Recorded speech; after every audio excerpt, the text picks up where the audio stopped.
Então, o segundo livro dos Reis, no capítulo 7, diz assim: Então disse Eliseu: ouvi a palavra do Senhor, assim diz o Senhor: amanhã, a estas horas mais ou menos, dar-se-á um alqueire de flor de farinha por 1 ciclo, e 2 de cevada por 1 ciclo, à porta de Samaria. Porém o capitão, cujo braço o rei se apoiava, respondeu ao homem de Deus: ainda que o Senhor fizesse janelas do céu, poderia suceder isso? Disse o profeta: eis que tu o verás com os teus olhos, porém disso não comerás. 4 homens leprosos estavam à entrada da porta, os quais disseram uns aos outros: para que estaremos nós aqui sentados até morrermos? Se dissermos, entremos na cidade, há fome na cidade, e morreremos lá. Se ficarmos sentados aqui, também morreremos. Vamos, pois, agora, e demos conosco no arraial dos Círios. Se nos deixam viver, viveremos. Se nos matarem, tão somente morreremos. Levantaram-se ao anoitecer para se dirigirem ao arraial dos Círios.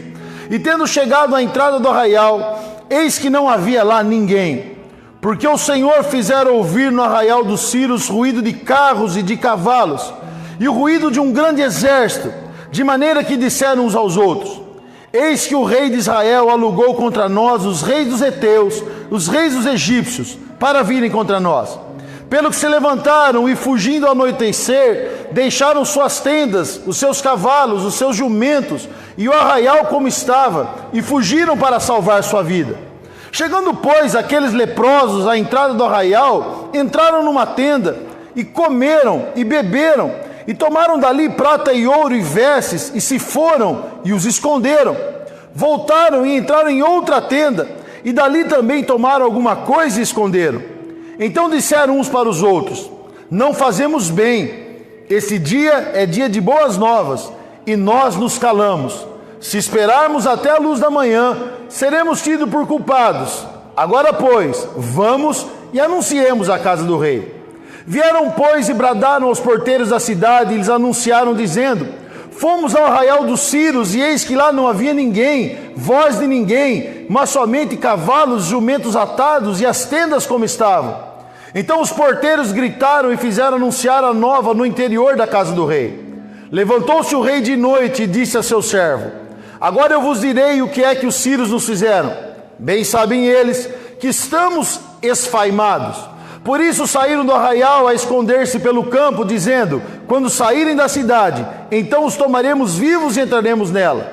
Então um dos seus servos respondeu e disse: tome-se, pois, 5 dos cavalos que ainda restam na cidade, pois toda a multidão de Israel que ficou aqui, de resto, terá a mesma sorte da multidão dos israelitas que já pereceram.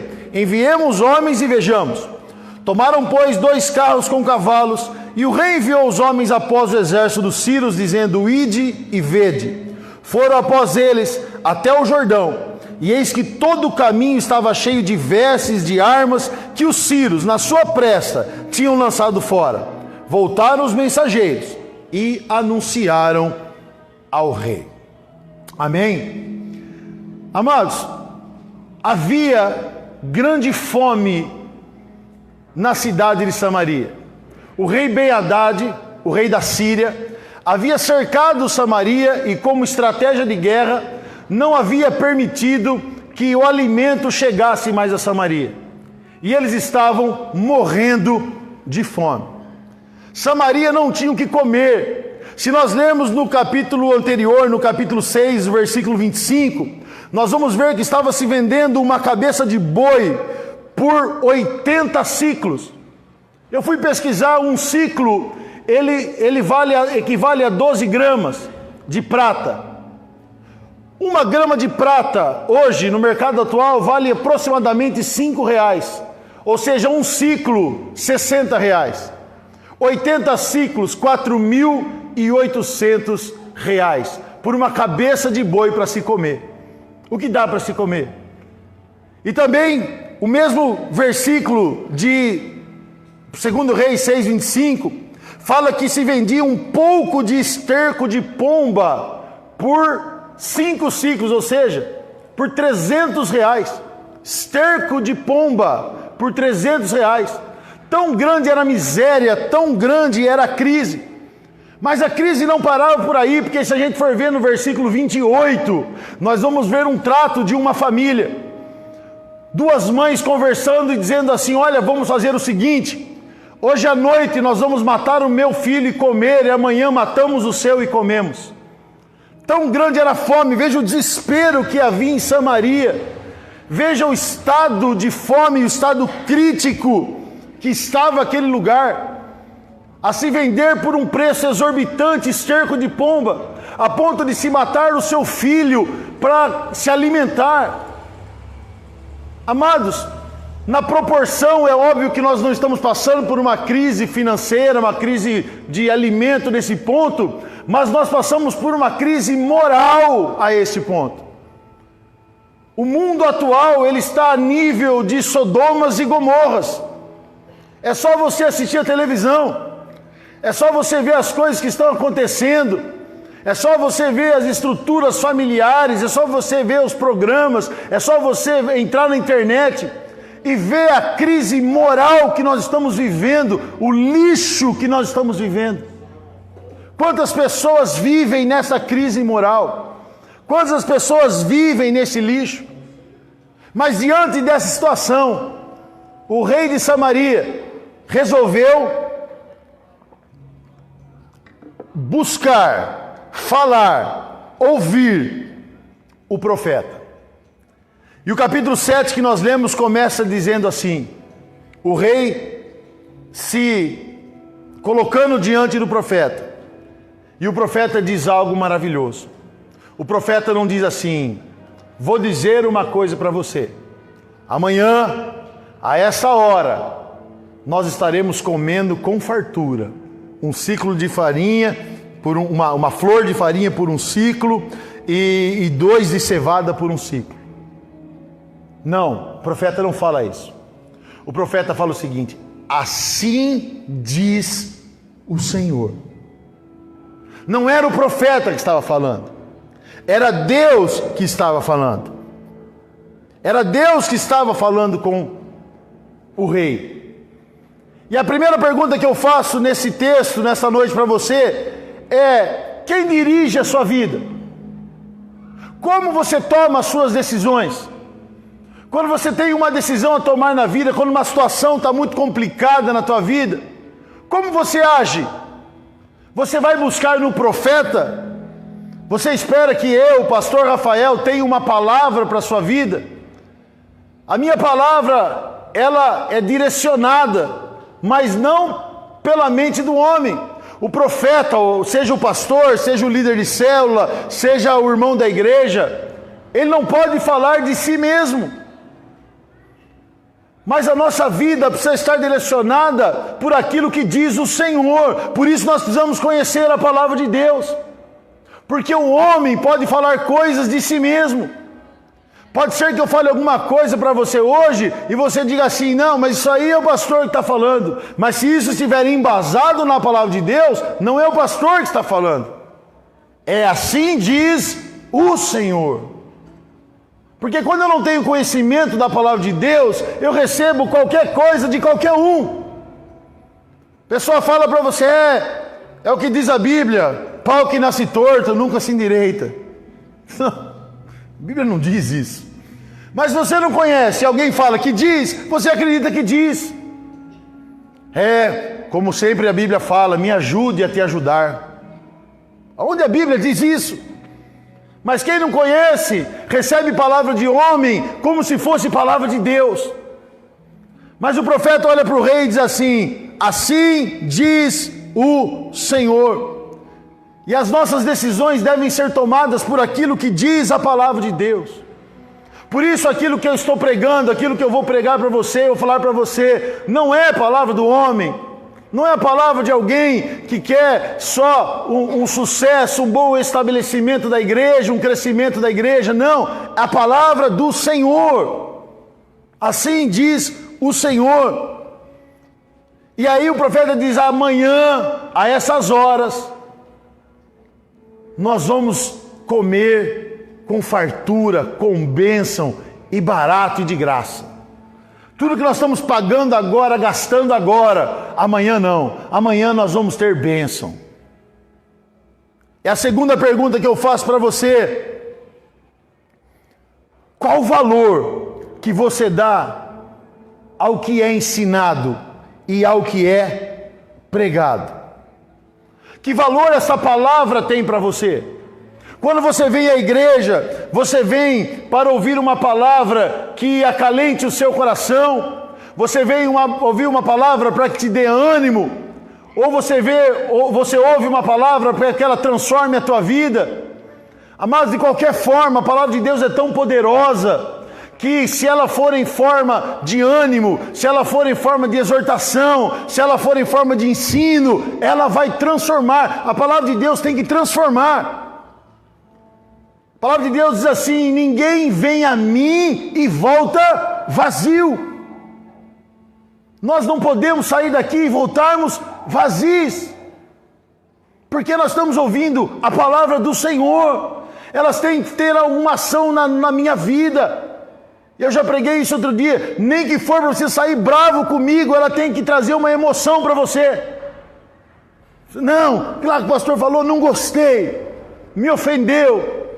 Desde que você tenha falado na palavra de Deus, que alegria, eu adorei, amém. Causou uma emoção em você, isso significa que mexeu com os seus sentimentos, mexeu com o seu coração, mexeu com a sua razão. A palavra do Senhor é poderosa. A palavra do Senhor, diz o livro de Salmos, que quebra o cedro do Líbano. A árvore mais forte, a madeira mais forte que tinha, a palavra do Senhor quebra o cedro do Líbano. Que valor tem a mensagem para você? Quais atitudes você toma depois de ouvir uma mensagem? A de mudar ou a de varrer para baixo do tapete? A palavra foi boa, mas amanhã continua a mesma coisa. Não muda nada, não transforma a sua vida, não transforma a minha vida. Então o profeta diz ao rei: amanhã nós vamos ter bênção. Mas como? Tanto que o homem que está segurando o rei pelos braços, ele fala assim: impossível, nem que se abra as janelas do céu. E o profeta fala para ele, fala assim: você vai ver, mas não vai comer. Está duvidando do que eu estou falando. E a história começa com 4 leprosos que estão na porta de Samaria. Eles não estão nem dentro. Imagine, se tem fome dentro de Samaria, imagine na porta. Eles não estão no campamento dos sírios, porque lá estão cercando. Eles não estão dentro de Samaria, lá tem fome, porque são leprosos, e os leprosos não podiam ficar juntos com as pessoas. Mas é interessante que Deus, para nos ensinar, Ele usa essas pessoas, os leprosos, a lepra, o pecado, os excluídos, aqueles que ninguém valoriza, nem eles mesmos se valorizavam. Vamos lá no campamento dos assírios, por quê? Bom, se a gente ficar aqui, morre. Se entrar no campamento de Samaria, morre. Se for ficar lá na porta, morre. Vamos pedir comida para os sírios. Se eles deixarem a gente entrar e derem comida, a gente vive. Se não, a gente morre também. Ou seja, nós vamos morrer. Nem os próprios leprosos se valorizavam. Amados, Deus não vai procurar pessoas com capacidade sobrenatural, melhor que todo mundo, para fazer a obra dele, para ensinar a obra dele. Por quê? Porque toda a honra e glória é dele, a capacidade é dele. Por isso ele escolhe, você vai entender o que eu vou dizer para você, escolhe os leprosos.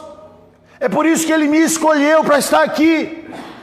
Eu era a pessoa mais capacitada? Claro que não, você era a pessoa mais capacitada para abrir uma célula, para pregar, para trazer alguém para a igreja, para falar de Jesus para alguém? Talvez não. Porque as pessoas às vezes não te valorizam, às vezes nem você se valoriza. Às vezes você é aquele que fala assim: eu não sirvo para nada, eu não presto para nada. Bem que meu pai falava, bem que minha mãe falava. Eu não dou certo em lugar nenhum. Eu não dou certo nos meus relacionamentos. Eu não dou certo em emprego nenhum. eu sou muito cabeça dura. Mas Deus escolheu você para fazer uma grande obra, para realizar algo grande na história, na vida de pessoas, como escolheu 4 leprosos. Porque os bons, amados, os bons não precisam de Deus. Sabe uma coisa que não me machuca, mas me faz pensar muito? É quando alguém faz alguma coisa errada e a pessoa fala assim, e era da igreja. E quando fala assim, e é da sua igreja. Eu falo assim, essa pessoa não entende que a minha igreja é um lugar de pecadores, buscando Deus. Porque se nós fôssemos bons, nós não estávamos na igreja. A gente estava em casa, na nossa santidade, no nosso trono de santidade. E as pessoas vinham nos adorar, porque a gente é bom demais. Mas sabe por que eu estou pregando aqui? Porque esses músicos estão tocando aqui? Porque você está sentado aí? Porque a gente sabe que é dependente de Deus. E que sem Deus nós somos leprosos. Sem Deus nós somos nada, irmãos. Sem Deus nós estamos famintos. Estamos vivendo num mundo de pecado. Num mundo onde muitas vezes o mundo está se envolvendo e as coisas estão ficando tão normais e a gente está se misturando, fazendo parte. Mas não, nós saímos da nossa casa, algumas pessoas hoje de manhã, outras agora à noite, estão se colocando na presença de Deus, falando, Deus, eu estou aqui porque eu preciso do Senhor, porque eu preciso de uma palavra, eu preciso de algo que toque na minha vida. Mas o que você não sabe é que Deus quer usar você para uma grande obra. Aqueles leprosos dizem assim, aqui nós vamos morrer, vamos ao acampamento dos sírios, porque se eles nos matarem, morrer nós vamos de qualquer jeito. E eles vão. A hora que eles chegam no acampamento dos sírios, eles entram numa tenda, e lá tem comida, lá tem bebida, lá tem roupas novas, que há muito tempo talvez eles não usavam. Lá tem joias, ouro, prata. Eles comem, eles bebem, mas eles rápido se escondem, porque assim, logo vão pegar a gente aqui. De repente eles vão para outra tenda, e a tal tenda está vazia também. E eles olham e falam assim, está vazia de novo. Os sírios não estão mais aqui. Amados, uma coisa que eles não sabiam é que quando Deus enviou eles para lá, Deus já tinha ido na frente.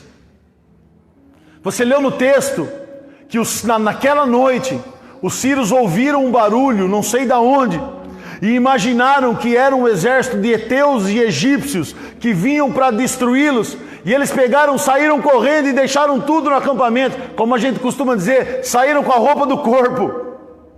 E deixaram ouro, prata, comida, gado, tudo no acampamento. Deus havia visitado aquele lugar antes de enviar os leprosos para lá.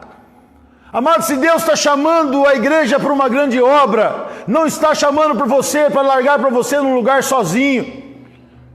Outra expressão que a gente costuma usar não é para colocar uma bucha na sua mão. Deus só manda você para algum lugar porque sabe da nossa incapacidade. Deus sabe da minha incapacidade de pastorear centenas de pessoas. Deus sabe, mas me mandou. Mas antes de Deus chegar, Ele estava aqui.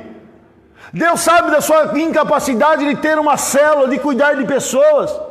Mas antes de você liderar uma célula, Ele te capacitou. Deus sabe da tua casa, que às vezes você pensa que não pode ter uma célula lá. Mas antes de ter, Ele esteve lá. Ele preparou o ambiente. Você acha que quando Deus mandou Daniel para a cova dos leões, Ele jogou Daniel na cova e ficou vendo o que ia acontecer? Ele falou, se os leões picarem o Daniel, eu restauro ele e faço de novo. Não. Quando Daniel foi lançado na cova dos leões, o Senhor, o anjo do Senhor, já estava lá. Deus não vai mandar você fazer nada sem antes ir à frente. Ele é o nosso general. Pastor João, quarta-feira, falou na mensagem: o general vai na frente. Ele é o nosso general. Deus não lançou Sadraque, Mesaque e Abednego na fornalha ardente. Quando os homens veem o quarto homem dentro da fornalha, e se 3 haviam sido lançados, mas na verdade, antes de 3 serem lançados, um já estava lá. Um já estava lá preparando a fornalha. Deus não manda ninguém fazer uma obra. Deus não mandou Moisés falar com o faraó sem que antes ele fosse primeiro. Moisés, você vai falar com o faraó. Mas eu não sei falar. Você vai com Arão. Mas a gente vai diante do faraó. Olha, você vai levar o seu bordão, você vai jogar, ele vai virar uma cobra, só vai colocar a sua mão na sua veste, ela vai ficar leprosa, depois você vai colocar de novo, ela vai ficar sarada. Porque eu vou antes. Eu vou estar à frente. E quando Deus manda, e quando Deus toca no coração desses leprosos para irem fazer algo no arraial dos Círios, ele já tinha ido na frente. Um dia, amados, nós nos vimos assim, nos achamos assim, não merecedores da graça de Deus. Achamos que a nossa vida estava por um fio. Muitas vezes nós nos vimos como José, sem esperança nenhuma, sem probabilidade de vida nenhuma, achando que nós não seríamos ninguém na vida, que nós não daríamos nada na vida, que nós sobreviveríamos, como eu preguei outro dia. Mas nós tivemos um encontro com Deus. Nós conhecemos Deus e a nossa vida foi mudada, transformada. Eu sei que tem pessoas que ela pode ter uma vida financeira melhor que a nossa. Ela pode ter um carro melhor que o nosso, uma casa melhor que a nossa, se alimentar melhor que nós, mas não tem a esperança da salvação que nós temos. Não tem a esperança da vida eterna que nós temos. Por quê, amados? Porque Deus, antes de tudo, já estava cuidando de nós. Deus já estava cuidando de mim, Deus já estava cuidando de você. Quando você achou que não ia ser nada, quando você achou que não tinha saída, talvez você esteja aqui pensando isso.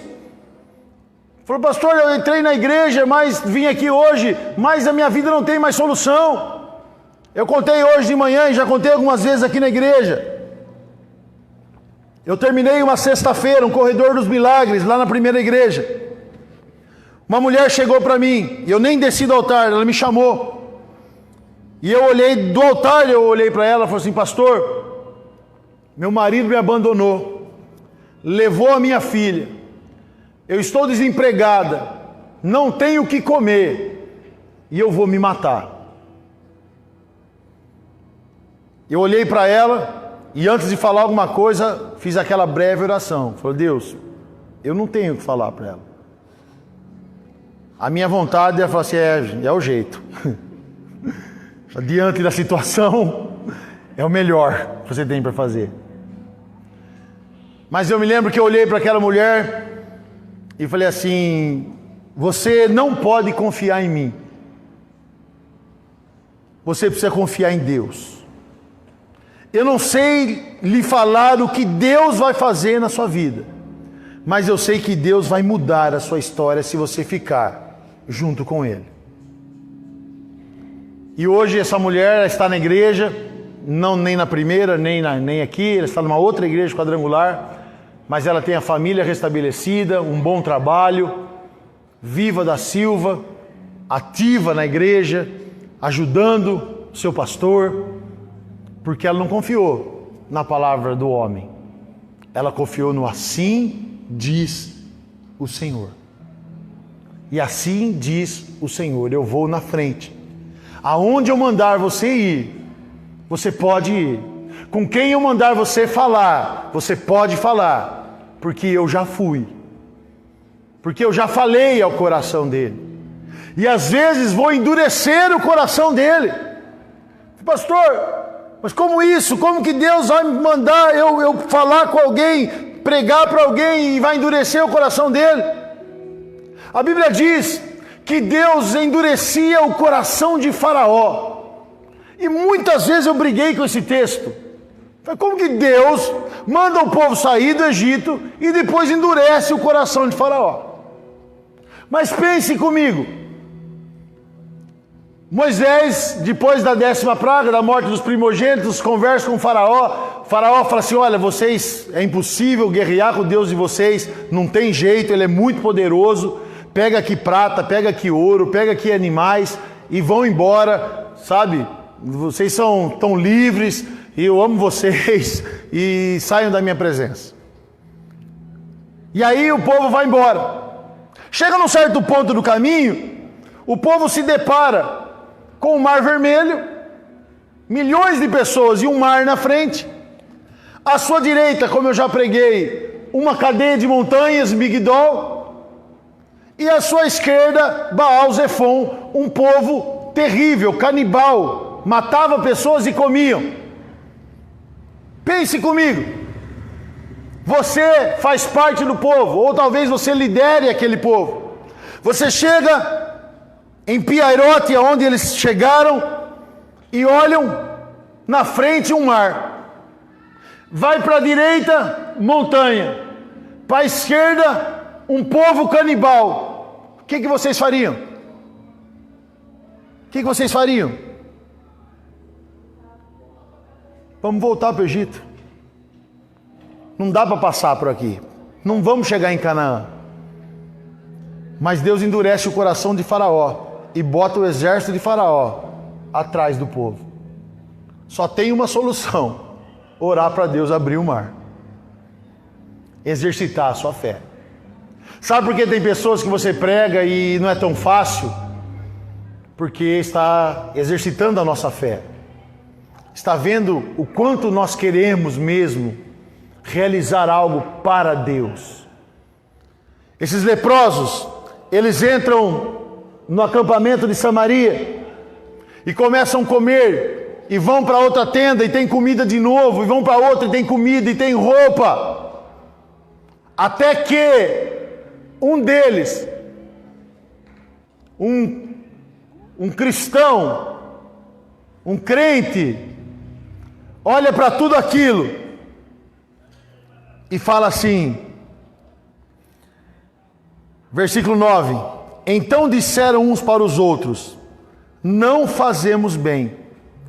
Este dia é dia de boas novas, e nós nos calamos. E se esperarmos até a luz da manhã, seremos tidos por culpados. Agora, pois, vamos e anunciemos a casa do rei. Amados, a bênção era tão grande, as boas novas eram tão grandes, que um olhou para o outro e disse assim: não está certo?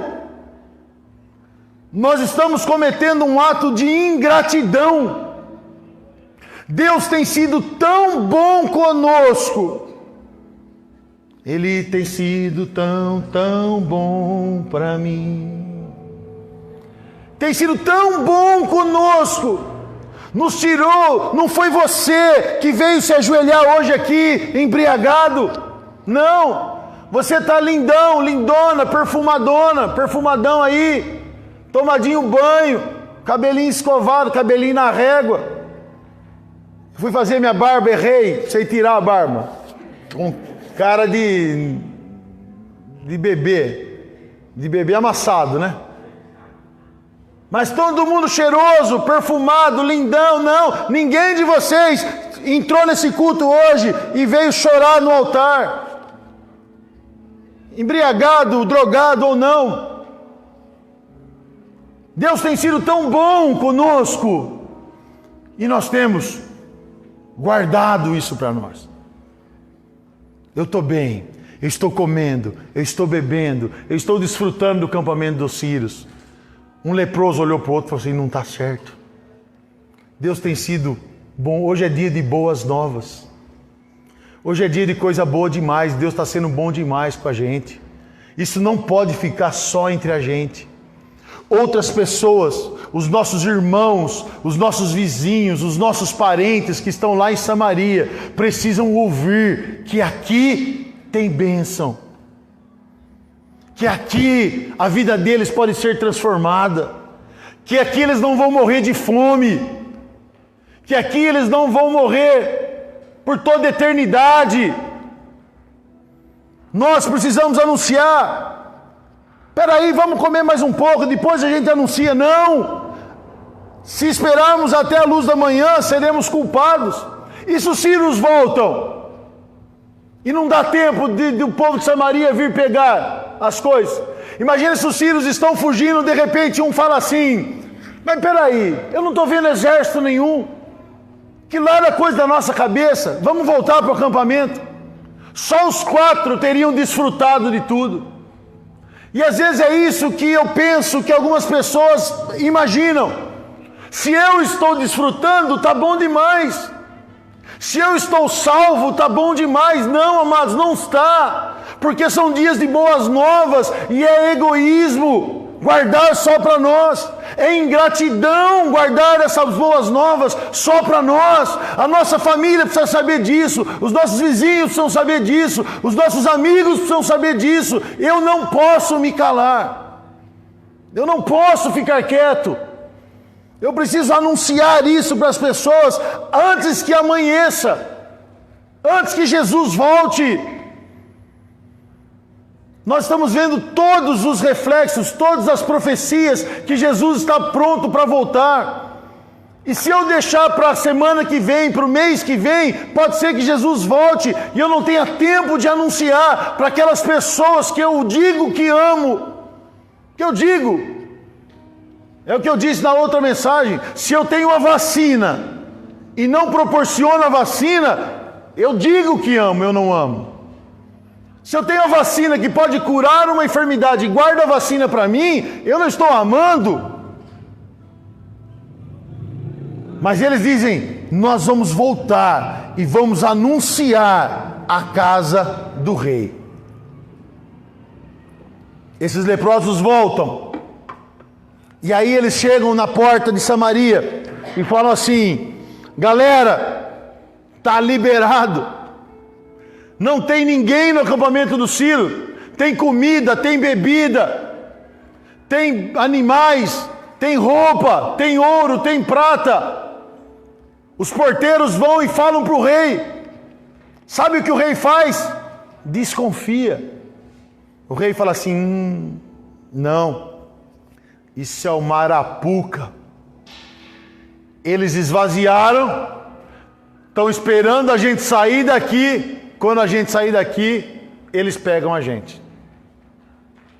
Amados, a notícia do Evangelho é tão boa, é tão maravilhosa, que as pessoas não acreditam o quão bem ela vai fazer na vida delas. Talvez você, quando foi convidado a primeira vez para ir na igreja, para frequentar uma célula, você falou assim: isso aí não deve ser legal, não. Eu vou lá na célula do fulano porque a gente tem uma intimidade e fica chato, já me convidou 25 vezes. É bom eu aparecer lá. Talvez você tenha sido convidado para vir na igreja um dia. Talvez você tenha vindo hoje pela primeira vez e está falando assim: ah, pastor, isso aí que esse pastor está falando é muito bom para ser verdade. E é verdade. Muitas pessoas pensam assim porque é muito bom mesmo. Eu falar para você que você vai viver por toda a eternidade ao lado de Cristo, isso é bom ou não é bom demais? Para você que vive num mundo onde é um mundo de sofrimento, de dores, e quando você ficar mais velhinho, você vai morrer provavelmente com dores. Isso não é maldição, é da idade. Algumas pessoas falam: pastor, ora, né, pelo meu avô, pelo meu pai, pela minha mãe. Quantos anos tem? 95. Falei: vamos orar, mas ela está com dor, ela está com isso, está com aquilo. Sabe por quê? Porque é corpo de leproso, podre, que apodrece. Agora eu falo para você que no dia que você morrer, a Bíblia diz que como no abrir e fechar de olhos, você vai receber um corpo incorruptível e vai viver a eternidade com Cristo. Você vai falar assim, isso não é verdade. Isso não pode ser verdade. Para a realidade que eu vivo, isso não pode ser verdade. O rei não acreditou. O rei falou assim, não pode ser verdade. Nós estamos passando fome, nós estamos comendo cabeça de boi. Estamos cozinhando com esterco de pombo. Isso não pode ser verdade, não pode ser tão maravilhoso. E aí alguns homens conselheiros do rei disseram assim, vamos experimentar. Vamos mandar alguns homens lá ver se é verdade. Amados, e é isso que eu falo para você, experimenta. Deixe Jesus entrar na sua vida e experimenta. Quando você chama alguém para participar da sua célula, quando você convida alguém para vir na igreja, quando você vai visitar alguém da sua família que está no vício das drogas, em casamentos que estão se desmoronando, em brigas, em pessoas que estão doentes, e você vai levar a boa nova, a boa notícia, ela vai desconfiar. A palavra é essa, experimenta. Quando eu falo sobre vida financeira e falo sobre dízimos, eu falo para as pessoas, aqui ninguém é obrigado, todo mundo é livre. Só vou falar uma coisa para você, experimenta e vê o que Deus pode fazer na sua vida. Experimente Deus. Deixe Deus fazer as coisas. Pastor, eu não consigo convidar, não consigo falar de Jesus para ninguém. Eu não consigo falar, experimenta. Deus te chamou, Deus viu algo em você, capacitou e foi na frente. Experimenta. E a Bíblia diz que aqueles homens foram e viram que a história dos leprosos era verdadeira. E eles desfrutaram de tudo aquilo. Um dia, as pessoas vão ver os seus parentes, os seus vizinhos, os seus amigos, vão ver que as histórias que você conta sobre Jesus na sua vida são verdadeiras. Por mais que eles desconfiem hoje, por mais que você fale e ele fala assim, quer me levar para a igreja. Não, amados, ninguém quer levar ninguém para a igreja. Quer te trazer para Jesus. É muito diferente. Levar para a igreja é fazer número. Levar para a igreja é botar você sentado nesse banco e não te dar nenhuma missão. Algumas pessoas podem falar, poxa, esse pastor, ou até um membro aqui da igreja, fala assim, pastor é chato. Porque antes eu ia em outro lugar e eu ia lá, sentava e ele orava, ungia, me dava lá uma rosinha, me dava um sabonete, me dava uma toalhinha, falava assim, passa lá na sua casa, vai ter bênção. Eu venho aqui, pastor, esse pastor só manda a gente trabalhar. Só arruma serviço para a gente. Amados, mas assim diz o Senhor. Se eu fosse pregar como pessoa, eu podia pregar uma outra mensagem. E obviamente que prego, que abençoo, que oro, mas eu não posso ver uma igreja comendo do melhor de Deus, ouvindo esse grupo tão bonito, essas mensagens tão bonitas. As pessoas que pregam aqui, os professores de escola bíblica, os professores de criança, o esmero que nós temos no ensino, no cuidado, e deixar isso só para nós. E que isso seja guardado só para nós. Nas nossas células, na qualidade que nós temos na célula, na palavra dos líderes que nós temos, e guardar isso só para nós. Porque assim diz o Senhor, que nós precisamos levar esta mensagem para as pessoas. E essas pessoas vão experimentar essas mensagens, porque nós temos a vacina. Contra o pecado que o mundo está vivendo, você tem a vacina. E você vai abrir a sua boca.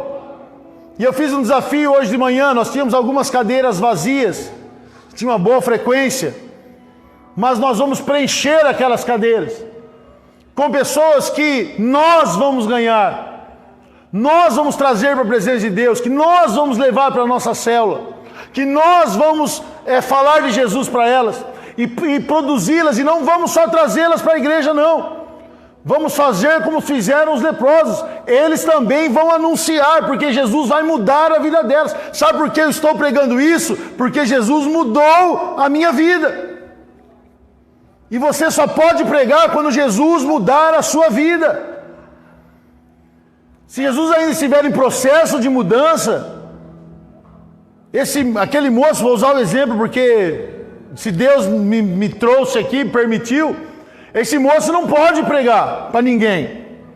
Ele não pode falar assim, Jesus mudou a minha vida, porque ainda não mudou. Mas o dia que mudar, ele pode chegar e dizer assim, Jesus mudou a minha vida. E eu preciso falar isso para as outras pessoas. Eu quero fazer uma oração com vocês. Gostaria que você ficasse em pé.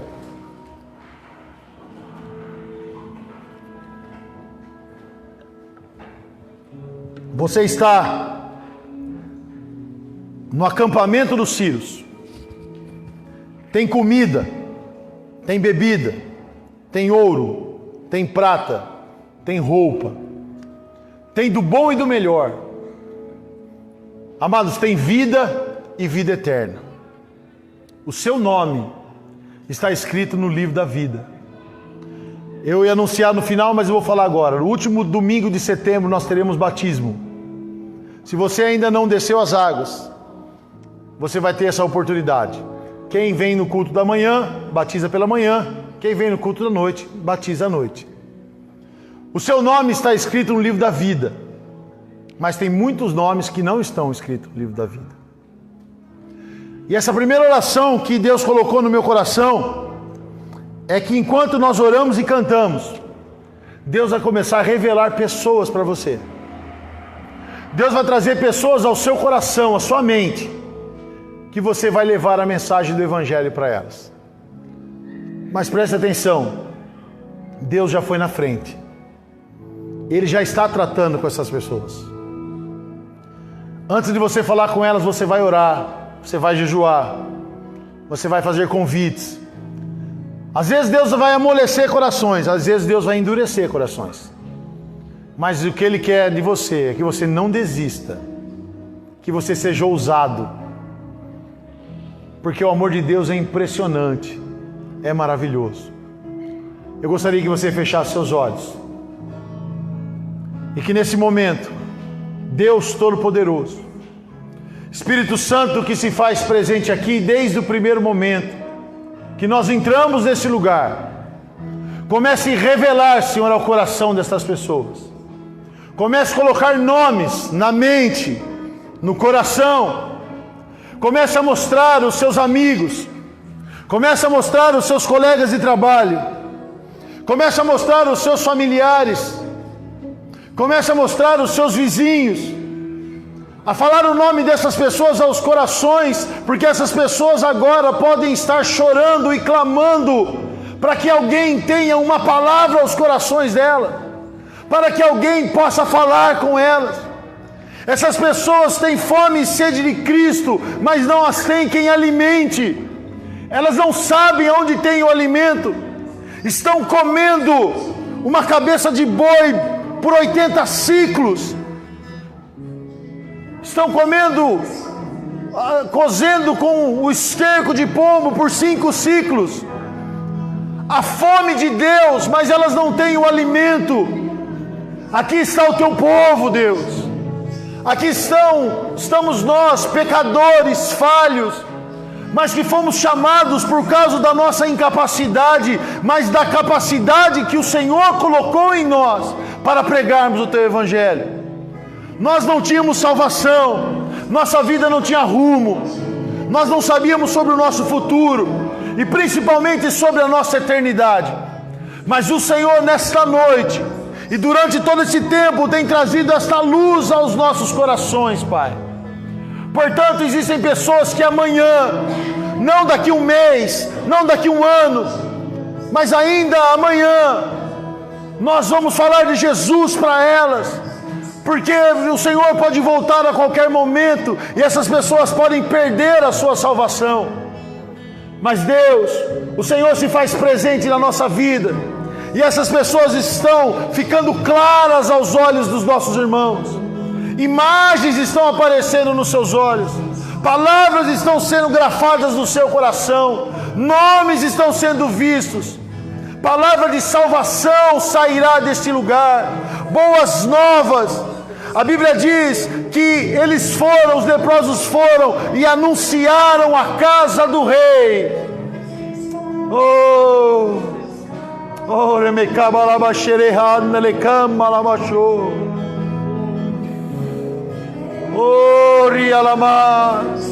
E as mentiras pra ti.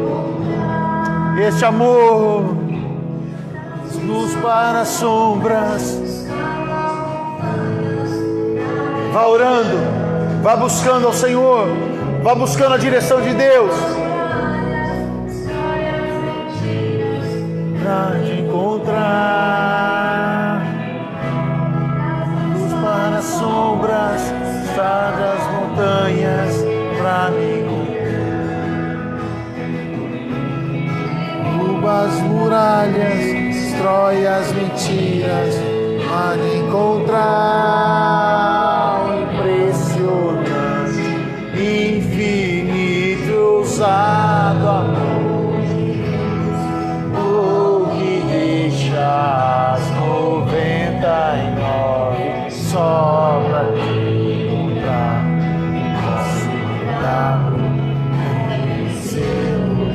Mesmo assim se entregou. Impressionante, infinito, ousado amor de Deus. Amados, ainda em pé, eu quero proferir uma bênção sobre a tua vida. A palavra de Deus diz, no versículo 2 do capítulo 7: porém o capitão, cujo braço o rei se apoiava, respondeu ao homem de Deus: ainda que o Senhor fizesse janelas do céu, poderia suceder isso?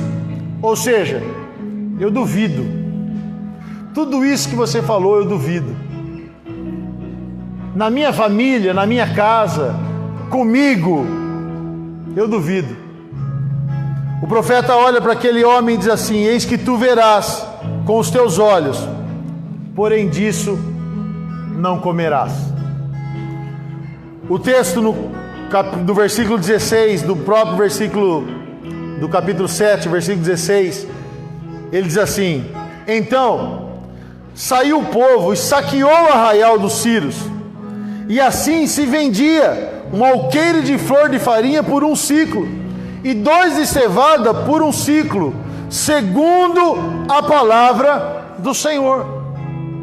Aquilo que Deus falou. Dera ao rei a guarda da porta ao capitão, em cujo braço se apoiara, mas o povo o atropelou na porta, e ele morreu, como falara o homem de Deus. Ele não acreditou, e ele não viveu. Se você não acredita, simplesmente não vai acontecer. Se você não faz, simplesmente não vai acontecer. Mas assim diz o Senhor. E eu quero profetizar sobre a tua vida, e gostaria que você levantasse a sua mão. Você vai ver muita gente da tua família na presença de Deus. Você vai ver muitos vizinhos da tua casa na presença de Deus. Você vai ver muitos dos seus amigos na presença de Deus, por sua causa. Porque você creu. A Bíblia diz que Abraão creu, e isso lhe foi imputado por justiça. Se você não crê, eu vou usar uma expressão que você vai entender, não tem problema, você só não vai viver. Você achar isso bobagem, e vai ver essa pessoa que está do seu lado batizando os filhos dela. Você vai achar que isso é bobagem, e vai ver essa pessoa que está aqui na igreja batizando a família dele. Você vai falar assim: isso aí é só mais uma mensagem, mais uma palavra. E você vai ver esse menino que entrou aqui hoje sendo batizado, e batizando a sua esposa, e batizando os seus filhos. E você não porque achou que isso não era importante. Mas em nome de Jesus não será isso, porque eu sei que você crê. E muitas coisas você verá. Muitas coisas você verá, porque são dias de boas novas. E a gente não vai se calar. Nós não vamos nos calar. E eu declaro em nome de Jesus que nós não nos calaremos, porque hoje é dia de boas novas. Aplauda o Senhor, o Deus Todo-Poderoso. Traz luz para